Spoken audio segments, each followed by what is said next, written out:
Salam alaikum, la famille, la MIFA, gars, suivre commando by. N'hésitez pas à abonner, aimer, maximum de partage, les gars. Nous avons une chronique, une live, ce qui concerne l'opération spéciale Russie-Ukraine, le samedi 13 août l'an 2022. Commando by là, c'est un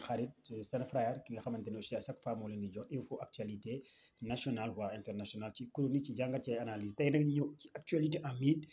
li nga xamante entre 11 12 ak le 13 août moo xew ci diggante bi juste aussi damay revenir balaa may jox leen info yi ci station spatiale internationale bi nga xamante Russie dafa ne day quitté ci station spatiale internationale en l'an 2024 juste bu ñu delloo ci ginnaaw station spatiale boobu ñu ngi ko créé en 1983 par NASA lu ngeen ci war a mën a comprendre ci station spatiale boobu noonu il y a 15 pays yoo xamante ne nekk nañ ci 15 pays fukki réew ak juróom ñoo nekk ci station spatiale internationale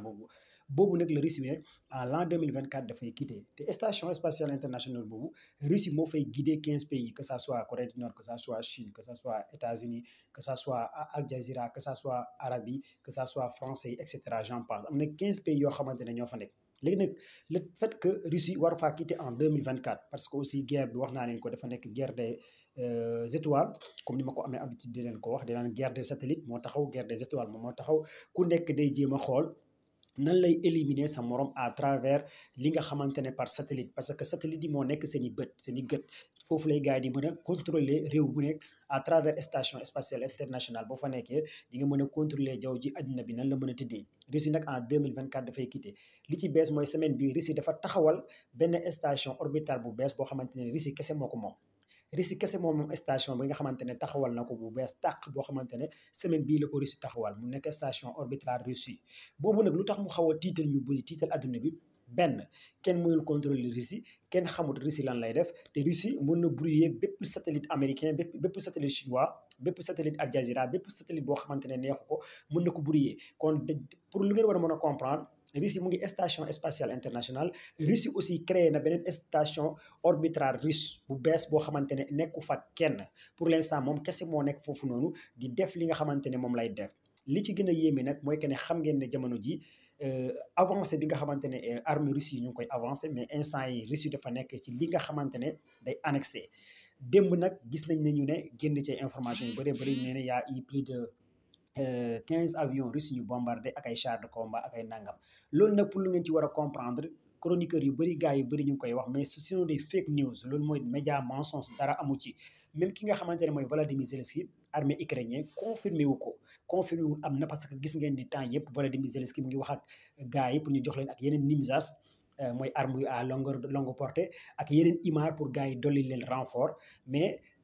dépôt de li nga xamante ne am na bombardement yu am Crimée ak fi nga xamante ne am na lu fa yàqu média international yi génne ne y a eu des avions de Russie yi nga xamante ne kii na yàqu na tàkk na loolu c'est faux et c'est archi faux média français yi kese ñoo génne di ko wax loolu mooy manipulation li nga xamante ne média mensonge mais lu ci gën a yéemu nag cette fois-ci au lieu que ki nga xamante ne confirmer ko Volodymyr Zelensky bu nekkoon moom moo ko def da koy confirmer léegi bu ñu laajee waa Ukraine seen ministre de la communication ak ñu gérer cellule de communication Ukraine bu ngeen demee site internet ngeen tapé ñoom dañoo ne ñoom instant yi dañoo bàyyi communiquer même bu ñu yàqee avion wala daaneel char de combat waa Ukraine dañoo bàyyi communiquer di wax ci yooyu ñoom duñ ci yeey duñ ci yàbbi kon loolu nag moo leen di xamal lépp ay fen la parce que Volodymyr Zelensky benn avion sax bu ko daanee day taxaw ni daane naa benn avion Poutine ñaari char bu ko reyee bu ko bombardé day naan bombardé naa ñaari char parce que mu loolu ndamam la mais cette fois-ci ñu ne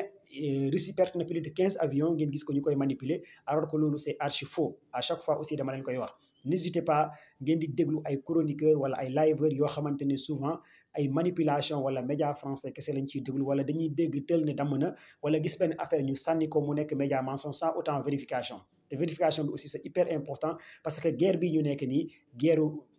manipulation la guerre média la du lépp loo dégg nga gëm ko balaa nga koy gëm da ngay dem ci investigation yi nag moo tax mu wax leen ko parce que li ngeen ci war a mën a comprendre mooy que Crimée boobu ñuy wax Russie dafa ñàkk ay chars de combat Crimée boobu bu ñuy wax Russie dafa ñàkk ay avion jamono ji Crimée boobu mu ngi ci loxoy Russie te depuis en 2014 la Russie teg Crimée loxo kon loolu aussi c'est archi faux pour gars yi mën a am des matériels de longue portée pour ñu mën a bombarder fi nga xamante ne mooy foofu parce que li ngeen ci war a comprendre mooy que ne jamono ji may wax ak yéen Russie dafa tiim Ukraine à travers station spatiale internationale lépp lu Ukraine bugg a def Russie da koy teg bët Russie dafa tiim Ukraine à travers station orbitale lépp lu Ukraine bëgg a def da koy xam kon donc nit ki su ma yoree ay caméra de surveillance di surveiller sa dëkk bi ci jaww ji ci suuf si ci terrestre bi foo ma naree attaqué wala foo ma naree bombardé te Russie yor na ay missile yoo xamante ne anti missile ay yoo xamante ne tey ay missile laser yoo xamante ne tey ak ay radar yoo xam ne tey foo viser nga nar a bombardé day am alarme loolu aussi fu ngeen comprendre ko c'est pas que da ngay jékki-jékki tirer c'est comme si nga yeso benn goon benn fetel nga bëgg a dugg ci benn boîte de nuit nga xamante ne am na alarme boo duggee temps gars yi dañu xam ne yow arme nga yor wala détenir nga arme à travers guerre bi tamit dafa toll ci guerre technologie boo xamante ne tey boo visé benn missile nga ne da ngay bombarder région de Kiev wala région de Kharkiv wala région de Nangam wala da ngay bombarder li nga xamante ne mooy base aérienne bi nga xamante ne Russie moo ko moom wala nga bëgg koo bombarder automatiquement day am benn alarme à travers NASA day am benn alarme à travers station spatiale internationale parce que ñooñu ñooy joxe information yi ñooñu ñooy wax carrément gars yi visé nañ nangam gars yi war nañ tirer nangam direction nangam heure nangam loolu nag moo tax guerre bi nii foog taxawoo ci technologie foog amoo ku la ngemb ci côté technologie ci côté satellite pour nga mën a bombarder nit ça sera très difficile parce que aussi waxoon naa leen ko au début américains yi par le biais de Pentagone ñoom ñoo doon jàppale ki nga xamante ne Ukraine te Russie brouillé na plus de 1200 satellites américains ak ay plus de 500 satellites Starlink yi nga xamante ne Elon Musk moo ko moom kon pour l'instant États-Unis bi nga xamante ne moo doon jàppale à 100% Ukraine pour mu mën a bombarder ci yeneen affaires yi jamono ji li ngeen ci war a comprendre États-Unis dañoo am problème parce que depuis bi Russie ne dina quitter ISS station spatiale internationale bi nga xamante ne depuis en 1983 lañ ko créé par NASA te Russie di fa guider di fa jiite 15 pays bi léegi États-Unis dañoo commencé jaxasoo États-Unis aussi ñu ngi ci yeneen bagage yoo xamante ne mooy Chine Taïwan bi moo leen gën a bloqué ak seen satellite yi nga xamante ne endommagé nañ ko ak aussi problème bi nga xamante ne à l'heure dont je vous parle Joe Biden ak Donald Trump am nañ ci problème mooy que ne investigation FBI demoon nañ kër ki nga xamante ne mooy Donald Trump ancien président des États-Unis ñu fay perquisitionné mais li taxoon FBI dem fa américain yi dem fa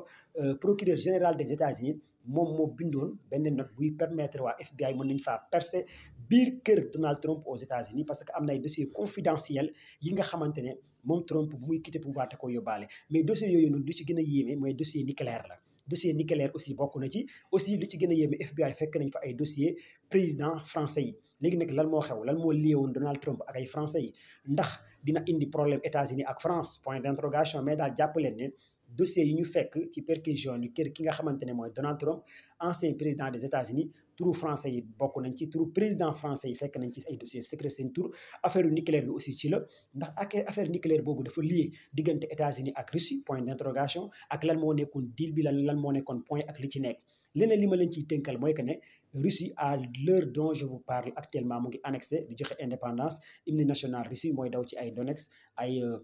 Mariupol ay Zaporizhzhia ay Crimée mais nag ba léegi gars yaa ngi surveiller li nga xamante ne mooy centrale nucléaire bi nekk Zaporizhzhia mu nekk centrale boo xamante ne tey bu ñu ko touché ça sera catastrophe parce que day am ay réaction radioactive yoo xamante ne réaction radioactive yooyu bu génnee mën naa indi ay jéye bu mag a mag ci àddina bi moo tax à l'heure dont je vous parle waa agence internationale de l'énergie atomique par le biais de Raphaël mooy directeur général agence internationale de l'énergie atomique moom aussi mu ne l'heure est grave nag foofu laa yem dinaa yeggali live bi incha allah tey ci guddi à partir de 1h30 ou 2h ça dépend si j'ai le temps parce que aussi yéen a ma gën a nëw